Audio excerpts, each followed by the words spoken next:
Who is on Trump's top team? The new team entrusted with delivering Donald Trump's agenda is in place, featuring several contentious picks. Ahead of his return to the White House on the 20th of January 2025, he appointed Fox News host and military veteran Pete Hegseth as Defense Secretary and vaccine skeptic Robert F. Kennedy Jr. as Health Secretary, both confirmed by the Senate.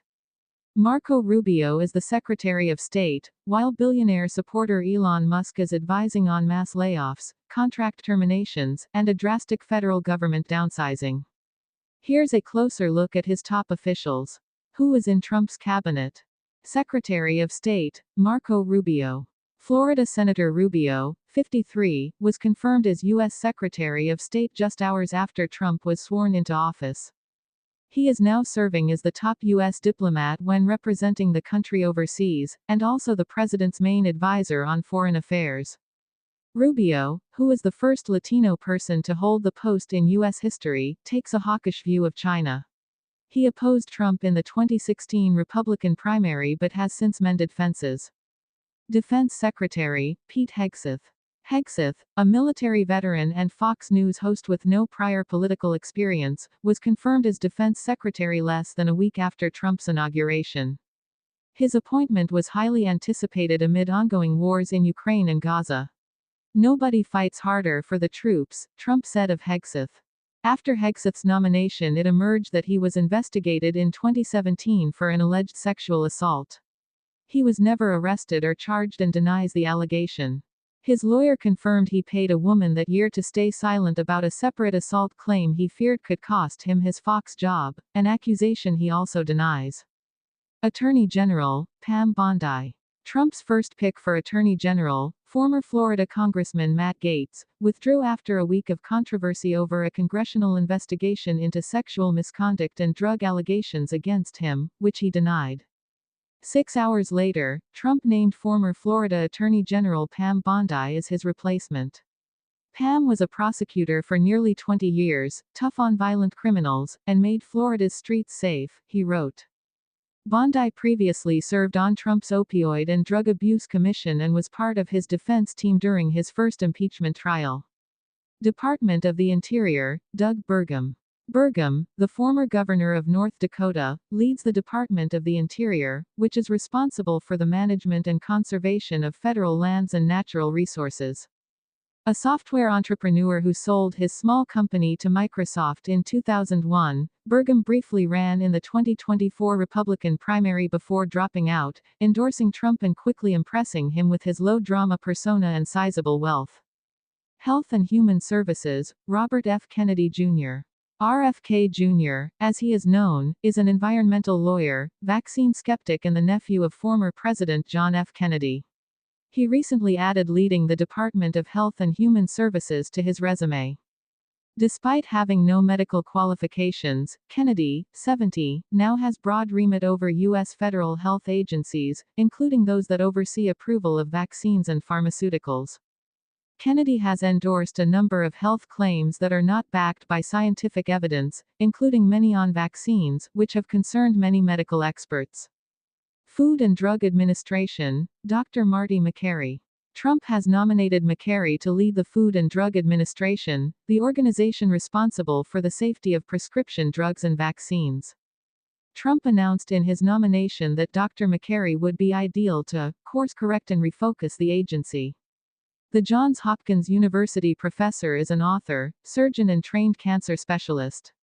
He spoke to conservative media outlets during the COVID-19 pandemic, questioning the need for masks and expressing concerns over the COVID vaccine among young children, which research showed helped prevent severe illness. Veterans Affairs, Doug Collins.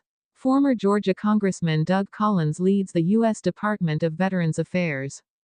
Collins was a Trump loyalist when he served in Congress from 2013-21 and an outspoken advocate for the president during both impeachment hearings.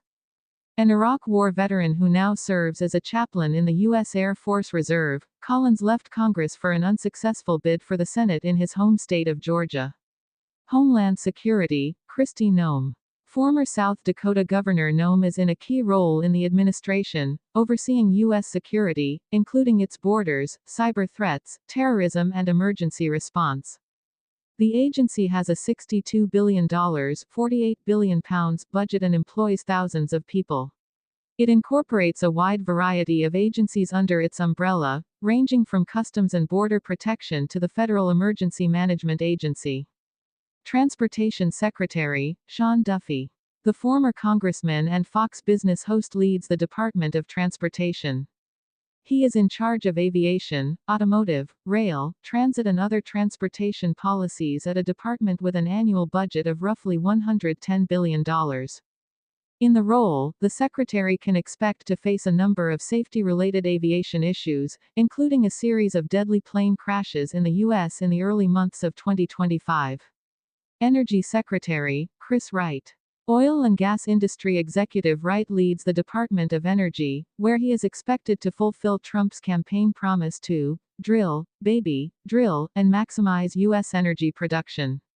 Wright, the founder-CEO of Liberty Energy, has called climate activists alarmist and likened Democrats' push for renewables to Soviet-style communism. In a video posted to his LinkedIn profile last year, he said, "There is no climate crisis, and we're not in the midst of an energy transition either." Commerce Secretary, Howard Lutnick. Lutnick was the co-chair of Trump's transition team. Trump said Lutnick, as a member of the cabinet, would spearhead the administration's tariff and trade agenda. The billionaire and former CEO of the investment firm Cantor Fitzgerald is overseeing 50,000 employees tasked with growing the economy and creating jobs, among other goals. Education Secretary, Linda McMahon. World Wrestling Entertainment (WWE) co-founder and Trump transition co-chair, McMahon, was picked for Education Secretary.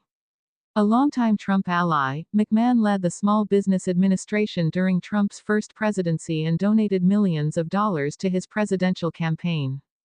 Trump has promised to shut down the Education Department, a job McMahon could be tasked with if she wins Senate confirmation. "I wholeheartedly support and agree with this mission," she said during her confirmation hearing. Treasury Secretary, Scott Bessent. Scott Bessent leads the Treasury Department, a post with wide oversight of tax policy, public debt, international finance and sanctions. A Wall Street financier who once worked for liberal billionaire George Soros, Bessent was an early backer of Trump's 2024 bid and brings a relatively conventional resume to the role. On the campaign trail, Bessent told voters that Trump would usher in a new golden age with deregulation, low-cost energy, and low taxes. He has long been a strong advocate of the America First agenda, Trump said about his pick. Labor Secretary, Lori Chavez DeRemer. Chavez DeRemer has been selected by Trump to lead the U.S. Department of Labor, which oversees worker health and safety and workforce laws and administers unemployment and workers' compensation. Chavez DeRemer had been serving in the U.S. Congress since 2023 but lost her re-election bid in Oregon in the November election, despite winning strong trade union support. Housing Secretary, Scott Turner. Turner, an NFL veteran and motivational speaker, leads the U.S. Department of Housing and Urban Development (HUD), which aims to address the country's housing needs. Typically, HUD enforces laws, prevents discrimination and provides assistance to those in need, through both low-income housing and helping Americans avoid foreclosure. Turner served as the executive director of the White House Opportunity and Revitalization Council during Trump's first term. Agriculture Secretary, Brooke Rollins. Rollins grew up on a farm, but her most recent job was as co-founder and head of the America First Policy Institute, a think tank to promote Trump's public policy agenda. Rollins graduated from the Texas A&M University with a degree in agriculture development and later obtained her law degree from the same university. As Agriculture Secretary, she oversees farm subsidies, federal nutrition programs, meat inspections and other facets of the country's agricultural industry. Department of Government Efficiency, Elon Musk. Trump tapped close ally and billionaire entrepreneur Elon Musk to lead what he has termed a Department of Government Efficiency. It is not a cabinet-level department or agency approved by Congress, but it does include paid staff with access to various government agencies. Known as Doge, a nod to a cryptocurrency promoted by Musk, it serves in an advisory capacity to dismantle government bureaucracy, slash excess regulations, cut wasteful expenditures and restructure federal agencies, Trump said. Musk, the world's richest man, has proven to be one of Trump's most controversial picks as he has suggested massive cuts to the federal workforce and government funding.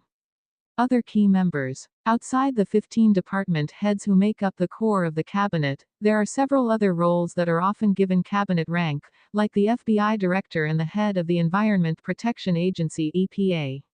Some of them require Senate approval, but others do not. Other names to know. National Institutes of Health Director, Jay Bhattacharya. Senior Advisor on Arab and Middle Eastern Affairs, Masad Boulos. Federal Communications Commission Chair, Brendan Carr. Communications Director, Stephen Chung. Director of National Intelligence, Tulsi Gabbard. Assistant to the President, Sergio Gore. U.S. Trade Representative, Jameson Greer. Director of National Economic Council, Kevin Hassett. Border Czar, Tom Homan. Ambassador to Israel, Mike Huckabee. Special Envoy to Ukraine and Russia, Keith Kellogg. Press Secretary, Caroline Leavitt. White House Counsel, William McGinley. Deputy Chief of Staff, Stephen Miller. Centers for Medicare and Medicaid Services, Mehmet Oz nominee. Federal Bureau of Investigation Head, Kash Patel. U.S. Navy Secretary, John Phelan. Central Intelligence Agency Director, John Ratcliffe. Solicitor General, Dean John Sauer. United Nations Ambassador, Elise Stefanik nominee. UK Ambassador, Warren Stevens nominee. Office of Management and Budget, Russell Vought. National Security Advisor, Mike Waltz. Chief of Staff, Susie Wiles. Special Envoy to the Middle East, Steve Witkoff. Ambassador to NATO, Matthew Whitaker. Head of Environmental Protection Agency, Lee Zeldin.